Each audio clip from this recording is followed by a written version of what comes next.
បងមកណាខ្លះដូចម៉ានីកាដែរថ្ងៃណាដែលរវល់គឺរវល់ខ្លាំងមែនតើថ្ងៃនេះម៉ានីកាខំងើបពីព្រឹកដើម្បីទៅថតបញ្ចប់រឿងបើនិយាយពីអាកាសធាតុវិញគឺក្តៅដូចនៅវាលខ្សាច់សាហារ៉ាអញ្ចឹងបងប៉ុន្តែទាំងតួសម្ដែងនិងក្រុមការងារគឺអត់រីថយទេថតធ្វើមិនតតែចប់ហើយតនពេលវេលាទៅសំថ្ងៃទៀតសំខាន់ថ្ងៃហ្នឹងម៉ានីកាត្រូវទៅចូលរួមកម្មវិធីមួយទៀតចឹងតតែរត់បានតនបង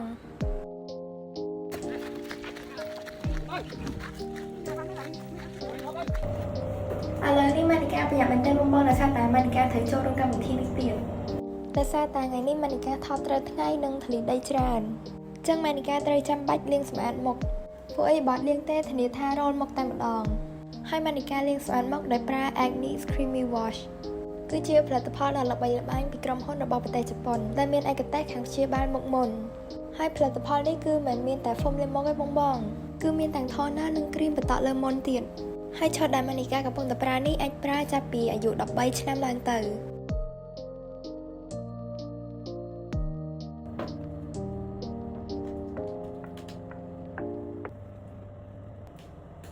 ហើយថ្ងៃនេះដែរម៉ានីកាប្រញាប់ទៅលេងស្តង់ពិព័រណ៍ Roto Skin Science Tour ដែលមានតាំងផលិតផលល្អៗដូចជា Agnes Skin Aqua និង Roto សំខាន់ពេលទៅដល់ស្តង់ផ្ទាល់គឺយើងមានឱកាសបានពិនិត្យស្បែកមុខដោយអ្នកជំនាញជាមួយនឹងម៉ាស៊ីនពិនិត្យដ៏ទំនើបដែលអាចឲ្យយើងដឹងពីបញ្ហាស្បែកមុខហើយគួរព្យាបាលដោយរបៀបណា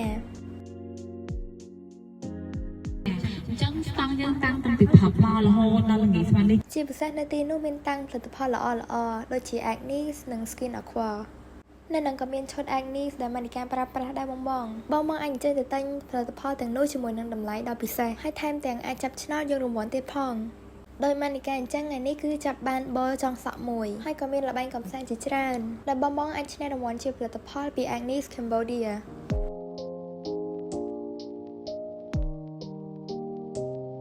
ការតាំងពិព័រណ៍នេះនឹងមានធ្វើឡើងម្ដងទៀតនៅ K-Mall ថ្ងៃទី10និង Eden Garden ថ្ងៃទី12និងមាននៅ CJCC និង Box Street ក្នុងពេលឆាប់ៗនេះផងដែរ